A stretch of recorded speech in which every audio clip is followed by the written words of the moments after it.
Assalamualaikum warahmatullahi wabarakatuh. Saya Al-Fajri Rahman.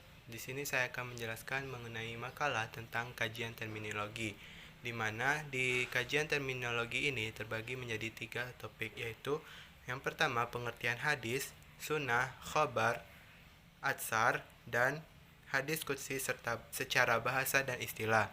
Yang kedua, pengertian hadis dan sunnah. Pengertian hadis dan sunnah menurut muhadisun, usuliyun, dan fuqaha. Yang ketiga, struktur hadis, di mana terdiri dari sanad, matan, dan mukharij. Langsung yang pertama yaitu pengertian hadis, sunnah, khobar, atsar, hadis qudsi secara bahasa dan istilah. Yang pertama, pengertian hadis.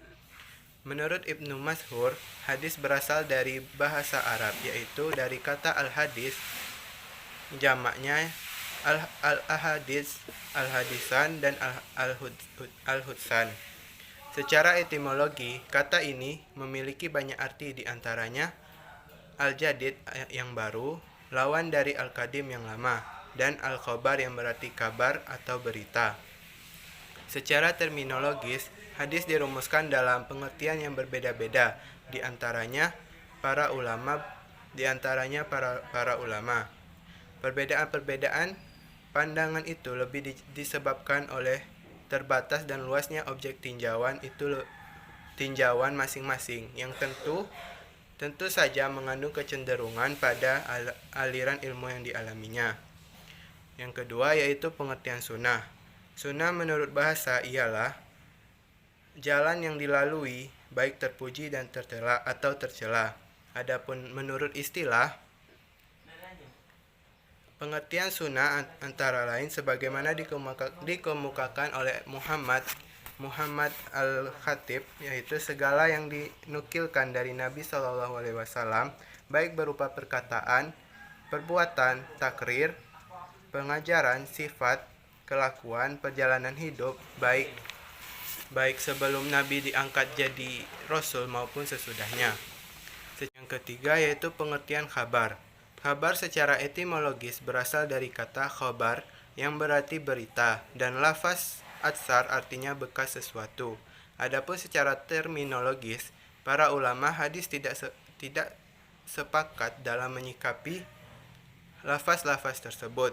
Jumhur ulama hadis Sunni mendefinisikan bahwa kabar sebagai sesuatu yang disanadkan kepada Nabi SAW, sahabat, ataupun tabi'in. Yang keempat yaitu pengertian atsar. Kata atsar dari sudut kebahasaan mengandung arti sisa dari sesuatu. Selain itu, kata atsar juga berarti kabar. Secara etimologi, atsar dianggap sinonim dengan hadis, khabar, dan sunnah. Kata atsar akan lebih jelas pengertiannya apabila diberi keterangan di belakangnya. Misalnya, atsar Nabi, atsar sahabat, dan sebagainya. Yang kelima, pengertian hadis qudsi secara bahasa dan istilah. Menurut bahasa, kata al-qudsi adalah nisbah atau sesuatu yang dihubungkan kepada al-quds yang berarti suci. Dengan demikian, Al-hadis al-qudsi berarti hadis yang dihubungkan kepada zat yang quds, yang maha suci, yaitu Allah Subhanahu wa taala.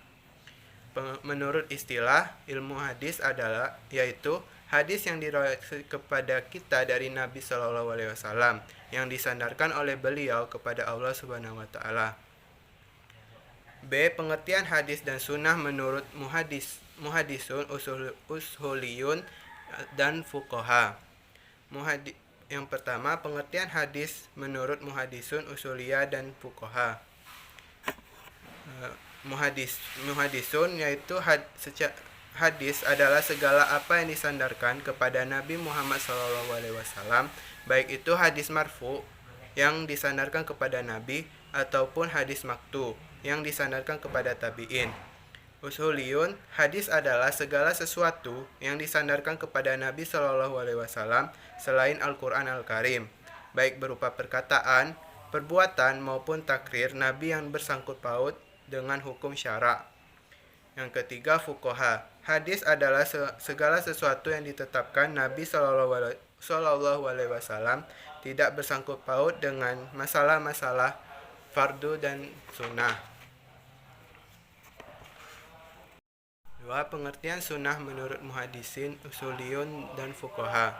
Muhadisun, sunnah adalah segala sesuatu yang berasal dari Nabi, baik berupa perkataan, perbuatan, takrir, sifat, kelakuan maupun perjalanan hidup, baik setelah diangkat ataupun sebelumnya. Usuliyun atau ahli usul fiqh, sunnah adalah sesuatu yang berasal dari Nabi selain Al-Quran, baik berupa perkataan, perbuatan, ataupun takrir yang bisa dijadikan dalil bagi hukum syar'i. Fuqaha, sunnah adalah sesuatu yang diterima dari Nabi Muhammad SAW yang bukan fardu ataupun wajib. Yang ketiga, struktur hadis, sanad, matan, dan mukharij. 1. Pengertian sanad. Sanad menurut bahasa artinya sandaran atau sesuatu yang dijadikan sebagai sandaran. Dikatakan demikian karena sesuatu hadis bersandar kepadanya. Sedangkan menurut istilah banyak pendapat ulama yang mengemukakannya. Yang pertama yaitu As-Suyuti dalam bukunya Tadrib Al-Rawi menuliskan bahwa sanad yaitu berita tentang jalan matan. Yang kedua, Mahmud At-Tahan mengemukakan sanad adalah mata rantai para perawi hadis yang menghubungkan sampai kepada matan hadis. Yang kedua, pengertian matan. Kata matan berasal dari bahasa, yaitu tanah yang tinggi dan keras. Namun ada pula yang mengartikan kata matan dengan arti kekerasan, kekuatan, dan kesangatan. Sedangkan arti matan menurut istilah, ada banyak pendapat yang dikemukakan para ahli di bidangnya. Di antaranya, menurut Muhammad At-Tahan, matan adalah suatu kalimat tempat berakhirnya sanad. Menurut At-Tabih, matan yaitu lafaz hadis yang dengan lafaz itu terbentuk makna. Pengertian makhrij.